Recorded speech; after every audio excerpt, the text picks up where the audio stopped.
Friend, आप सभी का आपके अपने यूट्यूब चैनल ब्राइट बुद्धि में आप सभी का स्वागत है। तो हम इल्यूशन के भौतिक विज्ञान की क्लास में हैं।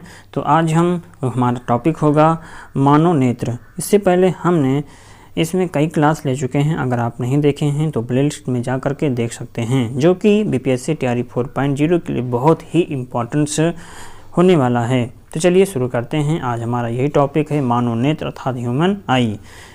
स्पष्ट दृष्टि की न्यूनतम दूरी जो होती है वो 25 सेंटीमीटर तक ही होती है। निकट दृष्टि दोष जिसे हम मायोपिया कहते हैं, निकट दृष्टि दोष जिसे मायोपिया कहा जाता है इंग्लिश में, इस रोग से ग्रस्त व्यक्ति नज़दीक की वस्तु को देख लेता है परंतु दूर स्थित वस्तु को नहीं देख पाता है। इसका कारण है कि लेंस की गोलाई बढ़ जाती है और लेंस की जो फोकस दूरी है ये घट जाती है, लेंस की क्षमता बढ़ जाती है। मतलब निकट दृष्टि दोष जिसे मायोपिया इंग्लिश में बोला जाता है, यह इससे इस रोग से ग्रस्त व्यक्ति को पास की वस्तुएं तो उसे स्पष्ट दिखाई देती हैं परंतु दूर की वस्तुएं स्पष्ट दिखाई नहीं देती हैं। इसका क्या कारण है? इसका कारण है कि लेंस की जो गोलाई है ये बढ़ जाती है, लेंस की गोलाई बढ़ जाती है और लेंस की फोकस दूरी घट जाती है, लेंस की क्षमता बढ़ जाती है। इस कारण वस्तु का प्रतिबिंब रेटिना पर न बन करके रेटिना के आगे बन जाता है। रोग का निवारण कैसे करेंगे? तो निकट दृष्टि दोष के निवारण के लिए उपयुक्त फोकस दूरी अवतल लेंस का प्रयोग किया जाता है। मतलब कि दूर की वस्तुएं जब नहीं दिखाई देंगी उत्तल तो वहाँ हम अवतल लेंस का प्रयोग करेंगे। दूरदृष्टि दोष जिसे हम हाइपरमेट्रोपिया भी कहा जाता है, इसी रोग से ग्रस्त व्यक्ति को दूर की वस्तुएं तो दिखलाई पड़ती हैं लेकिन निकट की वस्तुएं दिखलाई नहीं पड़ती हैं। कारण है लेंस की गोलाई कम हो जाती है और लेंस की फोकस दूरी बढ़ जाती है, लेंस की क्षमता घट जाती है। बहुत इंपॉर्टेंट से अक्सर एग्जाम में पूछा जाता है कि इसका क्या कारण है। तो जब दूरदृष्टि दोष होगा तो गोलाई कम हो जाती है, फोकस दूरी बढ़ जाती है और लेंस की क्षमता घट जाती है। वही इसमें अगर देखा जाए तो इसमें गोलाई बढ़ जाएगी, फोकस दूरी घट जाएगी और क्षमता बढ़ जाएगी। उसी का विपरीत है। इस रोग में निकट की वस्तु का प्रतिबिंब रेटिना के पीछे बनता है। रोग का निवारण है, इस दोष के निवारण के लिए उपयुक्त फोकस दूरी के उत्तल लेंस का प्रयोग किया जाता है। जरा दृष्टि दोष क्या है? जरा दृष्टि दोष वृद्धावस्था के कारण आँख की सामंजस्य क्षमता घट जाती है, ये समाप्त हो जाती है, जिसके कारण व्यक्ति ना तो दूर की वस्तु और ना निकट की वस्तु ही देख पाता है। रोग का निवारण है, इस रोग के निवारण के लिए द्विफोकसी लेंस अर्थात उभयतल लेंस का या फोकल लेंस का प्रयोग किया जाता है। दृष्टि वैमनस्य या अबिंदुकता, इसमें नेत्र क्षैतिज दिशा में तो ठीक देख पाता है परंतु ऊर्ध्व दिशा में नहीं देख पाता है। इसके निवारण के लिए बेलनाकार लेंस का प्रयोग किया जाता है। रेटिना की शंकु जो है कोशिका से रंग का एवं क्षण कोशिका से प्रकाश की तीव्रता का आभास होता है। जब आँख में धूल जाती है तो उसका नेत्र श्लेष्मा अंग सूज जाता है और लाल हो जाता है। आँख के रंग से मतलब आइरिस के रंग से होता है। सूक्ष्मदर्शी तथा दूरदर्शी, सरल सूक्ष्मदर्शी या कम फोकस दूरी का उत्तल लेंस होता है। उसमें वस्तु का आकार वस्तु के द्वारा नेत्र पर बनाए गए दर्शन कोण पर निर्भर करता है। दर्शन कोण जितना छोटा होता है उतनी ही वस्तु छोटी दिखाई पड़ती है। सरल सूक्ष्मदर्शी की आवर्धन क्षमता यम बराबर होता है 1 + d/f, जहाँ d बराबर होगा 25 सेंटीमीटर, f है ये लेंस की फोकस दूरी है। संयुक्त सूक्ष्मदर्शी, इसमें एक ही अक्ष पर 2 उत्तल लेंस लगे होते हैं। जो लेंस वस्तु की ओर होता है उसे हम अभिदृश्यक लेंस और जो आँख के समीप होता है उसे हम अभिनेत्र लेंस कहते हैं। अभिदृश्यक लेंस का द्वारक अभिनेत्र लेंस की अपेक्षा छोटा होता है। नेत्रिका तथा अभिदृश्यक में जितनी ही कम फोकस दूरी के लेंसों का प्रयोग होता है उसको आवर्धन क्षमता उतनी ही अधिक होती है। दूरदर्शी, इसमें 2 उत्तल लेंस होते हैं। दूरदर्शी इसमें 2 उत्तल लेंस होते हैं। एक है अभिदर्शक लेंस की फोकस दूरी नेत्रिका लेंस से अधिक होती है। आपदर्शक लेंस अधिक द्वारक का होता है, जिससे ये दूर से आने वाले प्रकाश की अधिक मात्रा को एकत्रित करता है। स्थिर वैद्युत पदार्थों को परस्पर रगड़ने से उस पर जो आवेश की मात्रा संचित रहती है उसे हम स्थिर वैद्युत कहते हैं। स्थिर वैद्युत में आवेश स्थिर रहता है। बेंजामिन फ्रैंकलिन ने दो प्रकार के आवेशों को धनात्मक आवेश व ऋणात्मक आवेश नाम दिया था। तो ये नाम बेंजामिन फ्रैंकलिन ने दिया था। आवेशों का दो नाम, एक धनात्मक दूसरा ऋणात्मक आवेश। समान प्रकार के आवेश परस्पर प्रतिकर्षित करते हैं तथा विपरीत प्रकार के आवेश परस्पर आकर्षित करते हैं। वस्तुओं का आवेशन इलेक्ट्रॉनों के स्थानांतरण के फलस्वरूप होता है। यहाँ नीचे सारणी में कुछ वस्तुएं इस ढंग से सजाई गई हैं कि यदि किसी वस्तु को किसी दूसरी वस्तु से रगड़कर विद्युत उत्पन्न की जाए तो सारणी में जो ऊपर है उसमें धन आवेश तथा जो नीचे है उसमें ऋण आवेश उत्पन्न होता है। जैसे कांच को कागज के साथ रगड़ने पर कागज में धन आवेश एवं कागज में ऋण आवेश उत्पन्न हो जाता है। मतलब कि कांच में धन आवेश और कागज में ऋण आवेश उत्पन्न हो जाता है। जैसे कि रोमा, फ्लानेल, चमड़ा, मोम, कांच, कागज, रेशम, मानव शरीर, लकड़ी, धातु, रबर, रेंजिन, अंबर, गंधक, एबोनाइट और गाटा मार्चा। आवेश का पृष्ठ घनत्व चालक के इकाई क्षेत्रफल पर स्थित आवेश की मात्रा को उस आवेश का पृष्ठ तनाव कहते हैं। पृष्ठ तनाव क्या है? आवेश का पृष्ठ तनाव चालक के इकाई क्षेत्रफल पर स्थित आवेश की मात्रा को उस आवेश का पृष्ठ तनाव कहते हैं। चालक का पृष्ठ तनाव चालक के आकार एवं चालक के समीप स्थित अन्य चालक या विद्युत रोधी पदार्थों पर निर्भर करता है। पृष्ठ घनत्व सबसे अधिक चालक के नुकीले भाग पर होता है, क्योंकि नुकीले भाग का क्षेत्रफल सबसे कम होता है। चालक क्या है? जिन पदार्थों से होकर विद्युत आवेश सरलता से प्रवाहित होता है उन्हें चालक कहते हैं, जैसे कि चांदी, तांबा, एल्युमिनियम। चांदी सबसे अच्छा चालक है, दूसरा स्थान तांबा का है। तड़ित चालक का आविष्कार बेंजामिन फ्रैंकलिन ने किया था। यह तांबा का बना होता है। तड़ित चालक। अचालक क्या होता है? जिन पदार्थों से होकर के आवेश का प्रवाह नहीं होता है उन्हें हम अचालक कहते हैं, जैसे कि लकड़ी, रबर, कागज। कूलाम का नियम दो स्थिर विद्युत आवेशों के बीच लगने वाला आकर्षण अथवा प्रतिकर्षण बल दोनों आवेशों की मात्राओं के गुणनफल के अनुक्रमानुपाती एवं उनके बीच की दूरी के वर्ग के व्युत्क्रमानुपाती होता है तथा ये बल दोनों आवेशों को मिलाने वाली रेखा के अनुदिश कार्य करता है। विद्युत क्षेत्र जो है किसी आवेश या आवेशित वस्तु के चारों ओर का स्थान जहाँ तक उसके प्रभाव का अनुभव किया जा सके, ये वैद्युत क्षेत्र कहलाता है। विद्युत क्षेत्र जो है किसी आवेश या आवेशित वस्तु का चारों ओर का वह स्थान जहाँ उसके प्रभाव का अनुभव किया जाता है विद्युत क्षेत्र कहलाता है। विद्युत क्षेत्र की तीव्रता। विद्युत क्षेत्र में किसी बिंदु पर स्थित एकांक धन आवेश पर क्रियाशील बल को विद्युत क्षेत्र की तीव्रता कहा जाता है। खोखले चालक के विद्युत क्षेत्र। किसी भी खोखले चालक के अंदर विद्युत क्षेत्र शून्य होता है। खोखले चालक के विद्युत क्षेत्र होता है जो किसी भी खोखले चालक के अंदर विद्युत क्षेत्र शून्य होता है। यदि ऐसे चालक को आवेशित किया जाए तो संपूर्ण आवेश उसके बाहरी पृष्ठ पर ही रहता है। अतः खोखला गोला एक विद्युत परिरक्षक का कार्य करता है। यही कारण है कि यदि किसी कार पर तड़ित विद्युत गिर जाए तो कार के अंदर बैठे व्यक्ति पूर्ण सुरक्षित रहता है। तड़ित से प्राप्त विद्युत आवेश कार की बाहरी सतह पर ही रहता है। विद्युत विभव। किसी धनात्मक आवेश को अनंत से विद्युत क्षेत्र के किसी बिंदु तक लाने में किए गए कार्य W एवं आवेश का मान Q0 के अनुपात को उस बिंदु का विद्युत विभव कहा जाता है। वैद्युत विभव का जो SI मात्रक होता है उसे वोल्ट होता है। यह एक अदिश राशि है। तो विद्युत आवेश एक अदिश राशि है जिसका मात्रक वोल्ट होता है।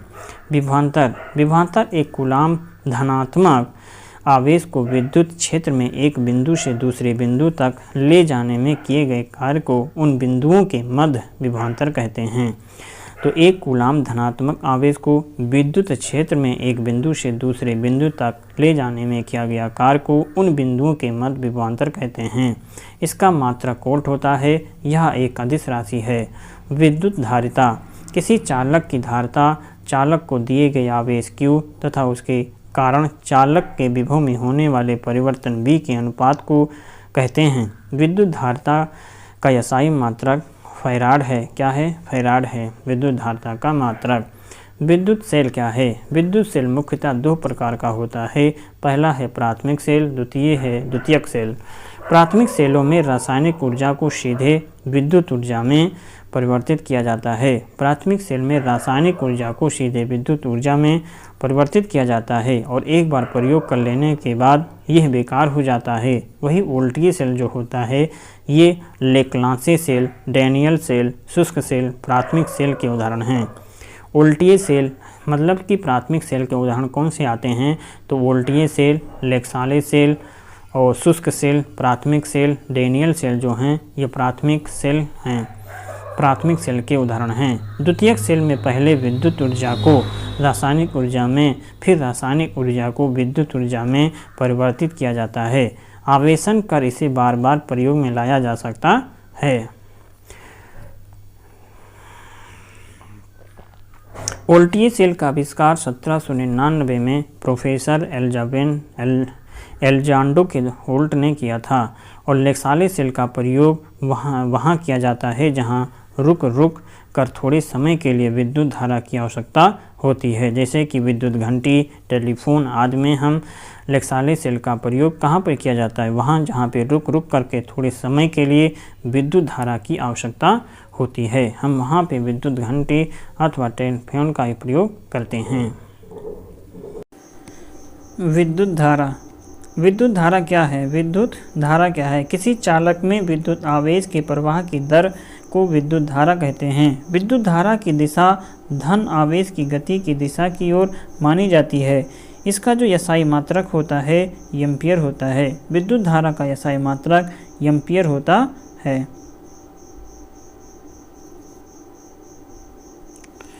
यह एक अदिश राशि है। तो विद्युत धारा क्या है? तो विद्युत धारा एक अदिश राशि है। इसका जो SI मात्रक होता है एम्पियर होता है। किसी चालक में विद्युत आवेश के प्रवाह की दर को विद्युत धारा कहते हैं। विद्युत धारा की दिशा धन आवेश की गति की दिशा की ओर मानी जाती है। एक एम्पियर विद्युत धारा क्या है? 1 एम्पियर विद्युत धारा। यदि किसी चालक तार में 1 एम्पियर विद्युत धारा प्रवाहित हो रही है तो इसका अर्थ है कि उस तार में प्रति सेकंड 6.25 × 10⁻18 इलेक्ट्रॉन एक सिरे से प्रविष्ट होते हैं तथा इतने ही इलेक्ट्रॉन दूसरे सिरे से बाहर निकल जाते हैं। प्रतिरोध क्या है?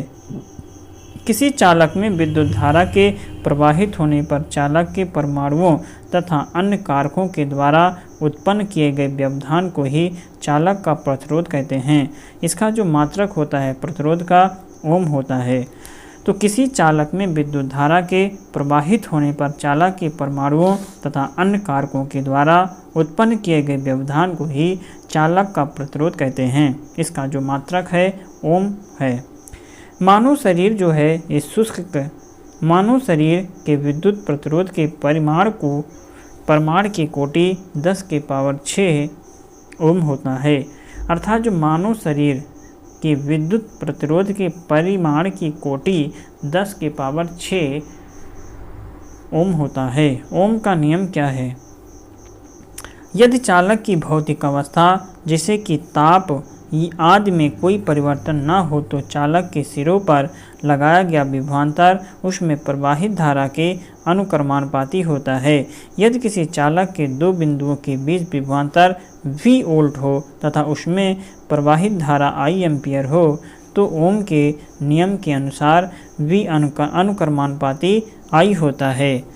V अनुक्रमानुपाती I होता है। अनुक्रमानुपाती, और जब अनुक्रमानुपाती का चिन्ह हटाएंगे तो यहाँ पर कोई एक कांस्टेंट लगाएंगे, तो कांस्टेंट क्या है? आर ही है। क्या है? आर एक नियतांक है जिसे चालक का प्रतिरोध कहते हैं। ओमीय प्रतिरोध क्या है? जो चालक ओम के नियम का पालन करते हैं उनके प्रतिरोध को ओमीय प्रतिरोध कहते हैं। अर्थात जो चालक तार होते हैं जो ओम के नियम का पालन करते हैं हम उसे ओमीय प्रतिरोध कहते हैं। जैसे कि मैग्नीज का तार। अनओमीय प्रतिरोध, जो चालक ओम के नियम का पालन नहीं करते उनके प्रतिरोध को अनओमीय प्रतिरोध कहते हैं। जैसे कि डायोड बल्ब का प्रतिरोध। डायोड बल्ब का प्रतिरोध ये अनओमीय प्रतिरोध है। वही मैग्नीज का जो तार है ये ओमीय प्रतिरोध है। डायोड बल्ब का प्रतिरोध, ट्रायोड बल्ब का प्रतिरोध। चालकता, किसी चालक के प्रतिरोध के व्युत्क्रम को चालक की चालकता कहते हैं। किसी चालक के प्रतिरोध के व्युत्क्रम को चालक की चालकता कहते हैं। इसे जी से सूचित करते हैं। अर्थात जी बराबर होता है 1/r। इसकी जो एसआई मात्रक होती है यह ओम-1 होता है। अर्थात 1/ओम होता है। क्या? 1/ओम होता है, जिसे हम मोह भी कहा जाता। इसका जो एसआई मात्रक होता है इसकी एसआई इकाई सीमेन भी कहा जाता है। अर्थात चालकता को हम मोह भी कहते हैं और इसके एसआई इकाई को हम सीमेन भी कहा जाता। विशिष्ट प्रतिरोध क्या है? किसी चालक का प्रतिरोध उसकी लंबाई के अनुक्रमानुपाती तथा उसके अनुप्रस्थ काट के क्षेत्रफल के व्युत्क्रमानुपाती होता है। अर्थात यदि चालक की लंबाई L और उसकी अनुप्रस्थ काट का जो क्षेत्रफल A हो तो R बराबर अनुक्रमानुपाती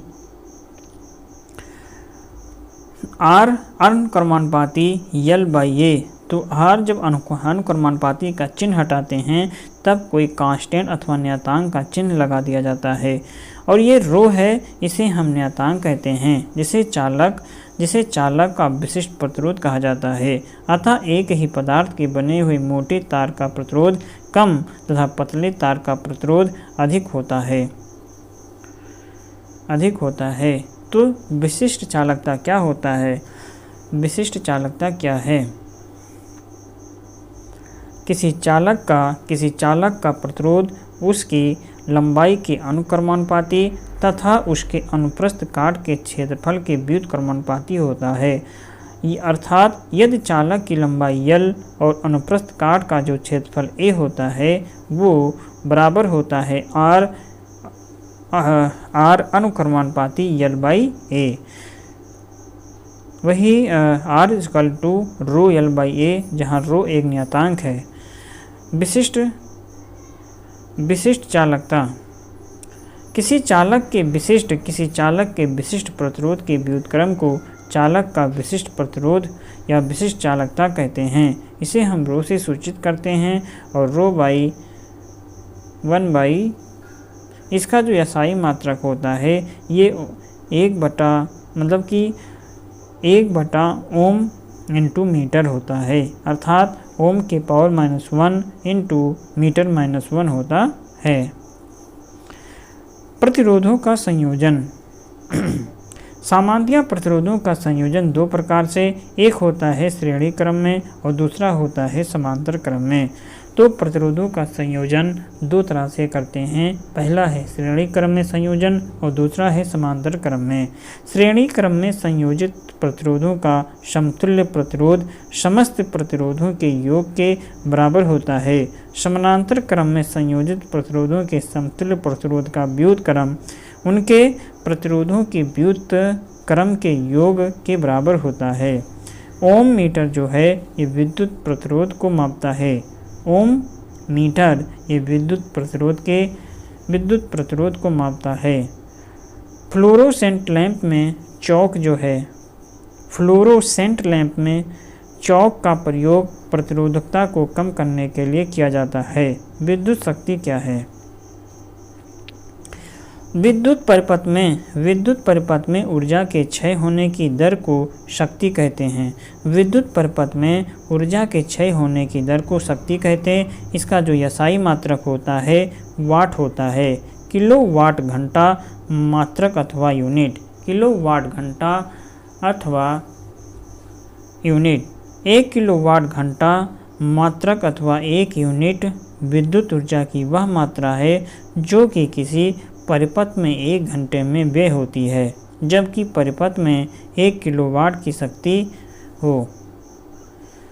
किलोवाट घंटा जो है, किलोवाट घंटा बराबर होता है वोल्ट गुणे एम्पियर गुणे घंटा बटा 100, वही वाट गुणे घंटा बटा 1000, वोल्ट एम्पियर इंटू घंटा बटा 1000 होता है। तो किलोवाट घंटा मात्रक अथवा यूनिट, 1 किलोवाट घंटा मात्रक अथवा 1 यूनिट विद्युत ऊर्जा की वह मात्रा है जो कि किसी परिपथ में 1 घंटा में व्यय होती है, जबकि परिपथ में 1 किलोवाट घंटा की शक्ति हो। किलोवाट घंटा मात्रक बराबर होता है वोल्ट इंटू एम्पियर इंटू घंटा बटा 1000। अमीटर क्या है? विद्युत धारा को एम्पियर में मापने के लिए अमीटर नामक यंत्र का प्रयोग किया जाता है। इसे परिपथ में सदियों श्रेणी क्रम में लगाया जाता है। अमीटर क्या है? विद्युत धारा को एम्पियर में मापने के लिए अमीटर नामक यंत्र का प्रयोग किया जाता है। विद्युत धारा को एम्पियर में, तो विद्युत धारा का जो मात्रक होता है SI मात्रक, उसे हम एम्पियर कहते हैं। लेकिन जब एम्पियर में मापने के लिए अमीटर नामक यंत्र का प्रयोग किया जाता, इसे परिपथ में सदियों श्रेणी क्रम में लगाया जाता है। एक आदर्श अमीटर का प्रतिरोध 0 होना चाहिए। वोल्टमीटर का प्रयोग परिपथ के किन्हीं 2 बिंदुओं के बीच विभवांतर मापने में किया जाता है। इस परिपथ में सदियों समानांतर क्रम में लगाया जाता है। एक आदर्श वोल्टमीटर का प्रतिरोध अनंत होना चाहिए। एक आदर्श वोल्टमीटर का जो प्रतिरोध है ये अनंत होना चाहिए। विद्युत फ्यूज क्या है? विद्युत फ्यूज का प्रयोग परिपथ में लगे उपकरण की सुरक्षा के लिए किया जाता है। यह टिन अर्थात 73% टिन व सीसा जो है 37% सीसा की मिश्र धातु का बना होता है। ये सदियों परिपथ के साथ श्रेणी क्रम में जोड़ा जाता। इसका जो गलनांक कम होता है।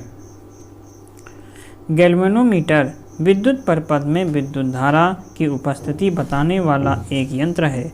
गैल्वेनोमीटर क्या है? ये विद्युत परिपथ में विद्युत धारा की उपस्थिति को बताने वाला एक यंत्र है। इसकी सहायता से 10⁻⁻6 एम्पियर तक की विद्युत धारा को मापा जा सकता है।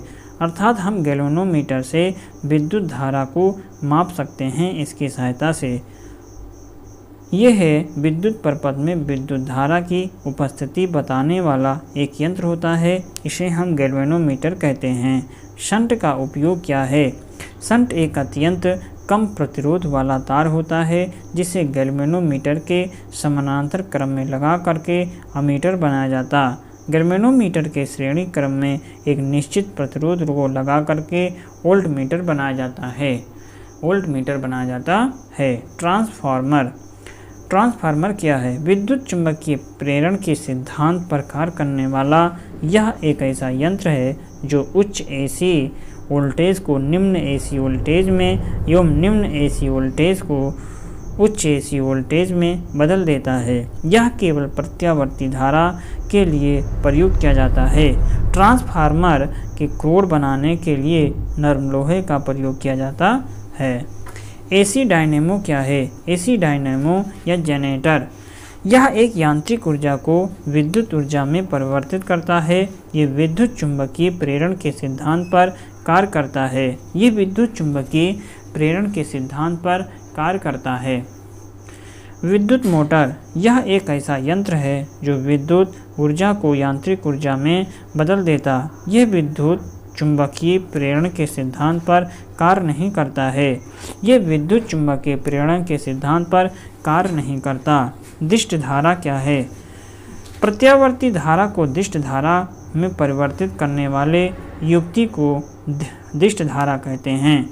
प्रत्यावर्ती धारा को दिष्ट धारा क्या है? तो प्रत्यावर्ती धारा को दिष्ट धारा में परिवर्तित करने वाले युक्ति को दिष्ट धारा कहते हैं। माइक्रोफोन ये ध्वनि ऊर्जा को विद्युत ऊर्जा में परिवर्तित करता है। माइक्रोफोन विद्युत चुंबकीय प्रेरण के सिद्धांत पर आधारित होता है। विद्युत धारा के चुंबकीय प्रभाव की खोज डेनमार्क के वैज्ञानिक अस्ट्रेड ने किया था। विद्युत चुंबकीय प्रभाव की खोज ये डेनमार्क के वैज्ञानिक अस्ट्रेड ने किया था। ओरस्टेड किसने किया था? ओरस्टेड ने किया था। ओरस्टेड। प्राथमिक शक्ति स्टेशनों पर जो विद्युत धारा उत्पन्न होती है वो प्रत्यावर्ती धारा होती है। उसकी जो उल्टता होती है ये 22,000 वोल्ट या इससे अधिक हो सकती है। ग्रिड उप स्टेशन ट्रांसफार्मर की सहायता से उल्टता बढ़ा देते हैं जो 1,32,000 वोल्ट तक भी हो सकती है, ताकि विद्युत संचरण में विद्युत ऊर्जा का क्षय बहुत कम हो। चुंबकत्व क्या है? चुंबकत्व है प्राकृतिक चुंबक ये लोहे का ऑक्साइड होता है। जो प्राकृतिक चुंबक होते हैं लोहे का ऑक्साइड होता है Fe3O4। इसका कोई निश्चित आकार नहीं होता। कृत्रिम विधियों के द्वारा बनाए गए चुंबक को कृत्रिम चुंबक कहते हैं। ये लोहा, इस्पात, कोबाल्ट आदि से बनाया जा सकता है। ये विभिन्न आकृति की होती है, जैसे कि छड़ चुंबक, घोड़ा नाल चुंबक और चुंबकीय सुई आदि।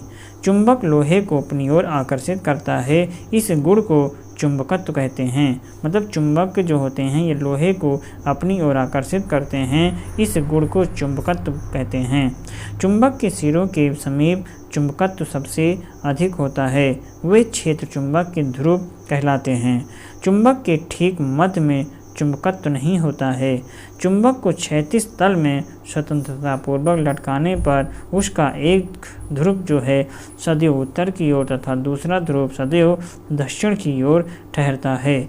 उत्तर की ओर ठहरने वाले ध्रुव को उत्तरी ध्रुव तथा दक्षिण की ओर ठहरने वाले ध्रुव को दक्षिणी ध्रुव कहते हैं। चुंबक के दो ध्रुवों को मिलाने वाली रेखा को चुंबकीय अक्ष कहते हैं। समान ध्रुवों में प्रतिकर्षण एवं असमान ध्रुवों में आकर्षण होता है। समान ध्रुवों में प्रतिकर्षण और असमान ध्रुवों में समान ध्रुवों में प्रतिकर्षण और असमान ध्रुवों में आकर्षण होता है। यदि किसी चुंबक का तीसरा ध्रुव हो तो तीसरा ध्रुव परिणामी ध्रुव कहलाता है। यदि किसी चुंबक का तीसरा ध्रुव है तो वो तीसरा ध्रुव जो होगा वो परिणामी ध्रुव कहलाता है। चुंबक जो होता है चुंबकीय पदार्थों में प्रेरण अर्थात इंडक्शन के द्वारा चुंबकत्व उत्पन्न कर देता है। चुंबक चुंबकीय पदार्थों में प्रेरण अथवा इंडक्शन के द्वारा चुंबकत्व उत्पन्न कर देते हैं। चुंबकीय क्षेत्र क्या है? चुंबक के चारों ओर का वो क्षेत्र जिसमें चुंबक के प्रभाव का अनुभव किया जा सकता है चुंबकीय क्षेत्र कहलाता है। चुंबक के चारों ओर का वह क्षेत्र जहाँ पर चुंबक के प्रभाव को अनुभव किया जा सकता वो चुंबकीय क्षेत्र कहलाता है। चुंबकीय क्षेत्र की तीव्रता। चुंबकीय क्षेत्र में क्षेत्र के लंबवत एकांक लंबाई का एक ऐसा चालक तार रखा जाए जिसमें एकांक प्रबलता की धारा प्रवाहित हो रही हो तो चालक पर लगने वाला बल ही चुंबकीय क्षेत्र की तीव्रता की माप होगी। चुंबकीय क्षेत्र की तीव्रता एक सदिश राशि है। इसका मात्रक न्यूटन प्रति एम्पीयर मीटर अथवा वेबर मीटर या टेस्ला होता है। तो चुंबकीय क्षेत्र की तीव्रता का मात्रक क्या होता है? तो चुंबकीय क्षेत्र की तीव्रता का मात्रक ये न्यूटन प्रति एम्पीयर मीटर या वेबर प्रति मीटर स्क्वायर या टेस्ला कहते हैं। चुंबकीय बल रेखाएं क्या हैं? चुंबकीय क्षेत्र में बल रेखाएं वे काल्पनिक रेखाएं हैं जो उस स्थान में चुंबकीय क्षेत्र की दिशा को अविरत प्रदर्शन करती हैं। चुंबकीय बल रेखा के किसी भी बिंदु पर खींची गई स्पर्श रेखा उस बिंदु पर चुंबकीय क्षेत्र की दिशा को प्रदर्शित करती है। चुंबकीय सुई उत्तर की तरफ संकेत करती है और मुक्त रूप से लटकी हुई चुंबकीय सुई का अक्ष भौगोलिक अक्ष के साथ 18 अंश का कोण बनाती है। चुंबकीय बल रेखाओं के गुण। चुंबकीय बल रेखाएं सदैव चुंबक के उत्तरी ध्रुव से निकलती हैं तथा वक्र बनाती हुई दक्षिणी ध्रुव में प्रवेश कर जाती हैं और चुंबक के अंदर से होती हुई उत्तरी ध्रुव वापस आती हैं। दो बल रेखाएं एक दूसरे को कभी नहीं काटती हैं। दो बल रेखाएं एक दूसरे को कभी नहीं काटती और चुंबकीय क्षेत्र जहां प्रबल होता है वहां बल रेखाएं पास पास होती हैं। एक समान चुंबकीय क्षेत्र की बल रेखाएं परस्पर समांतर एवं बराबर बराबर दूरियों पर होती हैं। एक समान चुंबकीय क्षेत्र की बल रेखाएं परस्पर समांतर एवं बराबर बराबर पर होती हैं। चुंबकीय पदार्थ।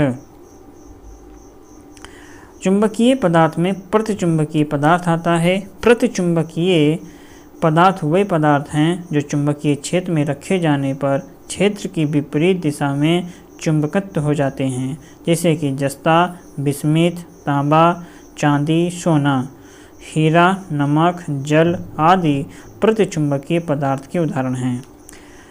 तो प्रतिचुंबकीय पदार्थ क्या हैं? प्रतिचुंबकीय पदार्थ वे पदार्थ होते हैं जो चुंबकीय क्षेत्र में रखे जाने पर क्षेत्र की विपरीत दिशा में चुंबकित हो जाते हैं, जैसे कि जस्ता, बिस्मित, तांबा, चांदी, सोना, हीरा, नमक, जल आदि जो होते हैं ये चुंबकीय पदार्थों के उदाहरण हैं। अनुचुंबकीय पदार्थ। अनुचुंबकीय पदार्थ वे पदार्थ होते हैं जो चुंबकीय क्षेत्र में रखे जाने पर क्षेत्र की दिशा में थोड़ी सी चुंबकीय हो जाते हैं, जैसे कि platinum, chromium, sodium, aluminium, oxygen आदि इसके उदाहरण हैं। लौह चुंबकीय पदार्थ वे पदार्थ होते हैं जो चुंबकीय क्षेत्र पर रखे जाने पर क्षेत्र की दिशा में प्रबल रूप से चुंबकित हो जाते हैं। लोहा, निकिल, कोबाल्ट, इस्पात इसके उदाहरण हैं। डोमेन क्या है? लौह चुंबकीय पदार्थ में प्रत्येक परमाणु ही एक चुंबक होता है और उनमें असंख्य परमाणुओं के समूह होते हैं जिन्हें डोमेन कहते हैं। एक डोमेन में 10⁸ से 10⁻21 तक परमाणु होते हैं। लौह चुंबकीय पदार्थ का तीव्र चुंबकत्व इन डोमेनों के कारण ही होता है। क्यूरी ताप क्या है?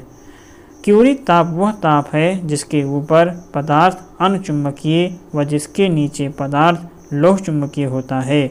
लौह एवं निकिल के लिए क्यूरी ताप के मान क्रमशः 770 डिग्री तथा 358 डिग्री सेल्सियस होता है।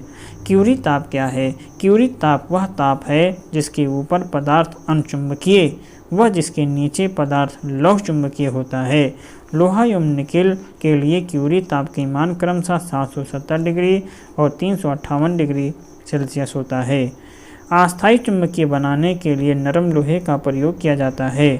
अस्थायी चुंबकीय बनाने के लिए इस्पात का प्रयोग किया जाता है। भू चुंबकत्व क्या है? किसी स्थान पर पृथ्वी के चुंबकीय क्षेत्र को 3 तत्वों के द्वारा व्यक्त किया जा सकता है। एक है दिक्पात कोण, नमन कोण, चुंबकीय क्षेत्र के क्षैतिज घटक। अब इसके अंतर्गत दिक्पात कोण क्या है? किसी स्थान पर भौगोलिक यामोत्तर तथा चुंबकीय यामोत्तर के बीच के कोण को दिक्पात कोण कहते हैं। नमन कोण किसी स्थान पर पृथ्वी का संपूर्ण चुंबकीय क्षेत्र क्षैतिज तल के साथ जितना कोण बनाता है उसे उस स्थान का नमन कोण कहते हैं। पृथ्वी के ध्रुव पर नमन कोण का मान 90 डिग्री तथा विषुवत रेखा पर 0 डिग्री होता है। चुंबकीय क्षेत्र के क्षैतिज घटक। पृथ्वी के संपूर्ण चुंबकीय क्षेत्र के क्षैतिज घटक अलग अलग स्थानों पर अलग अलग होता है, परंतु इसका मान 0.4 गॉस या 0.4 × 10⁻⁻4 टेस्ला होता है। पृथ्वी एक बहुत बड़ा चुंबक है। इसका चुंबकीय क्षेत्र दक्षिण से उत्तर दिशा में विस्तृत होता है। परमाणु भौतिकी क्या है, इसके विषय में हम यहाँ से नए क्लास में नेक्स्ट क्लास में पढ़ा जाएगा। वीडियो अच्छा लगे तो वीडियो को लाइक कमेंट शेयर ज़रूर कीजिए। अपने हित में दोस्तों के साथ जो पहली बार देख रहे हो चैनल को ज़रूर सब्सक्राइब करें। तो हम परमाणु भौतिकी के बारे में अगले क्लास में पढ़ेंगे। तो आज के लिए बस इतना ही। वीडियो अच्छा लगे तो लाइक कमेंट शेयर ज़रूर कीजिए। अपने हित में दोस्तों के साथ जो पहली बार देख रहे हो चैनल को ज़रूर सब्सक्राइब करके बेल घंटी बजाएं। चलिए तब तक आप पढ़ते रहें, मस्त रहें। नमस्कार।